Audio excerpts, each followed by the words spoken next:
Opinion: Iranians must reverse their history for redemption. On June 18, Iran's supreme leader, Ayatollah Ali Khomeini, issued a stark warning to the United States, declaring, "Iran will never surrender." He said any American intervention in the ongoing Israel-Iran conflict would result in irreparable damage. He further vowed that Israel would face punishment, marking the sixth day of an unprecedented aerial war that has claimed hundreds of lives and targeted critical infrastructure across Iran. Indeed, Iran is proving no mean force in the conflict, as Tel Aviv, ravaged by Iranian missiles, bears witness to. Iran's Islamic Revolutionary Guard Corps (IRGC), forged in the Iran-Iraq War 1980-1988, may be weakened but not eradicated. The defiant Iranian stance comes amid escalating tensions in West Asia, fueled by inflammatory remarks from U.S. President Donald Trump and Israel's initiation of a relentless bombing campaign, including strikes on Tehran's nuclear and military facilities. As Israel targets a generation tied to the 1979 revolution, it needs to be seen whether resident Iranians would turn pro-US, as the Iranian diaspora has. Does Khomeini's tough talk echo a broader narrative about the resilience of his nation and its people? Nations are fundamentally defined by their natives, some of whom possess an indomitable spirit that defies defeat, even if they cannot always be ruled. Do Iranians have it in them? Certain peoples of certain lands cannot be defeated, only ruled with difficulty, as evident in Iran's current defiance amid extreme adversity. Russians, for example, fight like they play football. No great technique but brute force and sheer tenacity. The more they get killed, the more soldiers they send to the battlefield, as Stalingrad witnessed towards the end of World War II. Afghans and some Africans can be defeated but not ruled over. They will stay as anarchic as they have always been, whether under democracy, communism, monarchy or dictatorship. It's the essential culture that cannot be defeated in India. Even under some foreign influence, its basic Hindu nature cannot be obliterated. Is the Iranian mind similarly shaped? One is not sure. On the one hand, the Iranian diaspora is longing for assimilation with American society, their four-decade-old home. On the other, the world hardly gets to hear voices from resident Iranians, but have they been any better? Iran's history offers a complex backdrop to the question. Once the heart of the Persian Empire and a bastion of Zoroastrianism under the Sasanian Empire 224,651 CE, Iran underwent a profound transformation following the Arab-Muslim invasion in 651 CE.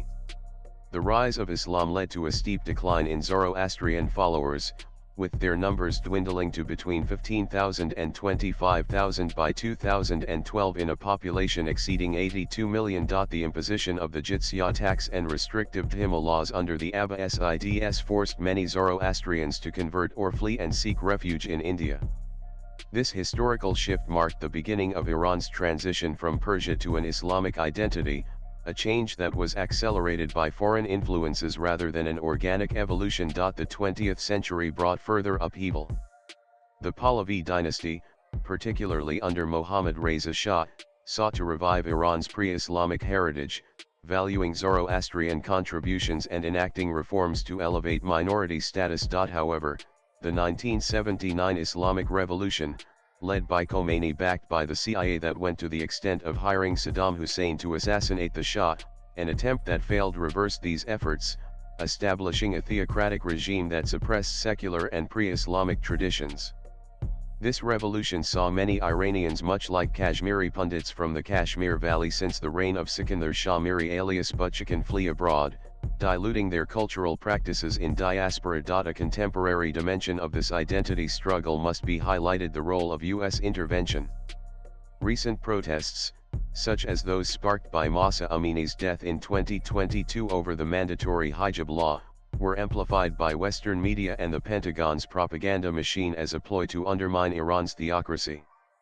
While these protests symbolized resistance, women burning hijabs and cutting their hair in public, they subsided perhaps when the US deemed the ploy insufficient to topple the regime. Washington must be asked why it stopped echoing the voices of suppressed Iranian women. Has the mission to free them been accomplished? Contrary to the media narrative, Iranian women are among the freest in the Islamic world, with minimal police action against hijab violations in rural areas, challenging the narrative pushed by some use-based Iranians who celebrate Israeli attacks. Drawing parallels with the tenacity of Russians, the anarchic resilience of Afghans and the enduring Hindu essence of Indian culture, a critical question must be raised about Iranians: are they as resolute? Why did the people of Iran lose their pre-Islamic Persian identity, for example, not resisting the Abbasid invaders? If, today, some Iranian Americans are praying for an end to the Islamic regime, have they forgotten that the country they are domiciled in now is the country that had orchestrated the fall of the Shah and replaced the secular leader with Ayatollah Khomeini in 197,779? Are the Iranians destined to remain pawns in a geopolitical chess game forever? Will this pattern of foreign exploitation, where Iran's internal dissent is co-opted for geopolitical gain, reverse now, even after the dismantling of Iran's proxies, such as Hezbollah and the Assad regime in Syria, which has left Tehran vulnerable? Will the historically non-existent resilience of Iranians prove a wild card? Iran's future hinges on its people's ability to reconcile their Persian and Islamic identities.